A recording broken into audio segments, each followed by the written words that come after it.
আপনি একজন সাধারণ জনগণ হিসেবে আপনি কি ভাস্কর্য চান কি চান না?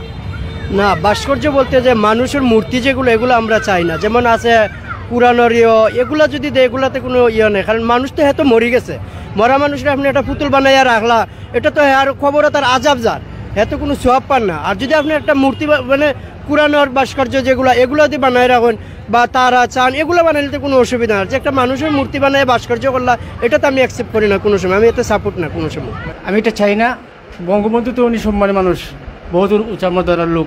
ওনার ওটা ভাস্কর্য দিলে যে ওনার সম্মান বাড়িয়ে দিবে, আর ওটা না দিলে যে সম্মান কমে দিবে, ওনার সম্মান অনেক উপরে।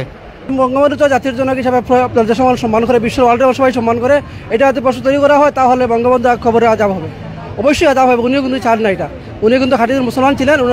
আমাদের প্রত্যাশা এবং আশা, প্রধানমন্ত্রী শুনছি উনি নিজে নামাজ পড়েন এবং ওই যে তিলাওয়াত করেন, 30 জন নামাজে পড়েন। এই জন্য আমাদের দাবি হলো মুসলমান হিসাবে উনি এটা প্রত্যাহার করে, এটা অন্য একটা এটা তার আব্বার জন্য, এটা খবর করার জন্য এটা বিপজ্জনক হবে না। এটা আমি চাই না। কেন চান না?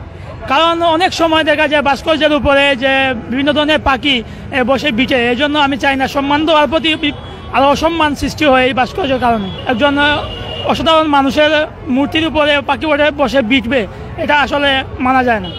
উনি হচ্ছেন আমাদের দেশ স্বাধীন করার একজন প্রকৃত নেতা, যিনি আমাদের নেতৃত্ব দিয়েই কিন্তু আমাদের দেশটা স্বাধীন করেছেন। তো আমরা চাই না যে একটা মূর্তি তৈরি করে ওনার উপর পাখিরা প্রস্রাব করুক, পাখিরা পায়খানা করুক। আমি ভাস্কর্য চাই না। তো আপনি কি মনে করেন যে এই ভাস্কর্য তৈরি না করে, কোনো মানুষের ভাস্কর্য তৈরি না করে এই ভাস্কর্যের জায়গায় অন্য কিছু তৈরি করা সম্ভব বা যেতে পারে? অবশ্যই অবশ্যই, এবং এটা আছেও। যেমন বঙ্গবন্ধুর নামে বঙ্গবন্ধু হসপিটাল আছে।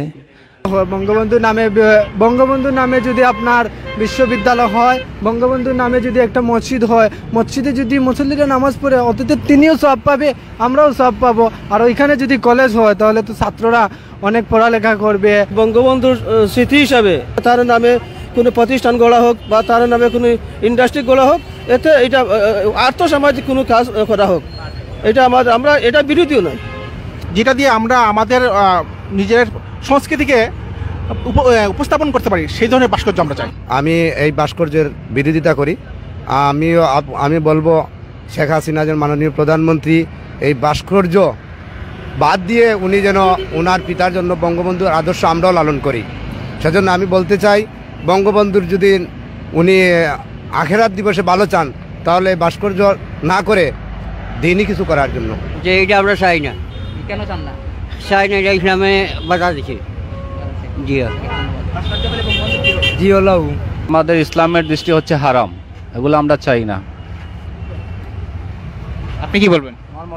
না, যে না, ভাস্কর্য চাই না। কেন চান না? ইসলামের লাগি, ইসলামও তো হারাম। বড় বড় মৌলানা সাহেবকে সরকার এরাম বুঝিয়া একটা যদি সমাধান করিয়া সুন্দরভাবে যেভাবে হয় আপনার। বঙ্গবন্ধুর জন্ম না হলে বাংলাদেশে হইতো না, তাই বঙ্গবন্ধুর ভাস্কর্য নিয়ে কোনো ভিন্ন মত পোষণ করার কোনো অবকাশ নেই। আমি চাই বঙ্গবন্ধুর ভাস্কর্য হোক। ভাস্কর্যের বদলে অন্য কিছু হইলে ভালো হয়। নাগরিক হিসেবে আমি মনে করি যে ওনার মতো একজন মহান মানুষের ভাস্কর্য হওয়া উচিত নয়। যত সময় একটা ভাস্কর্য মানুষ দেখবে বা ফটো সেশন করবে, ওনার একটা আজাব হবে। সো আমি বিলিভ করি যে এটা আসলে কোনোভাবে কাম্য নয়।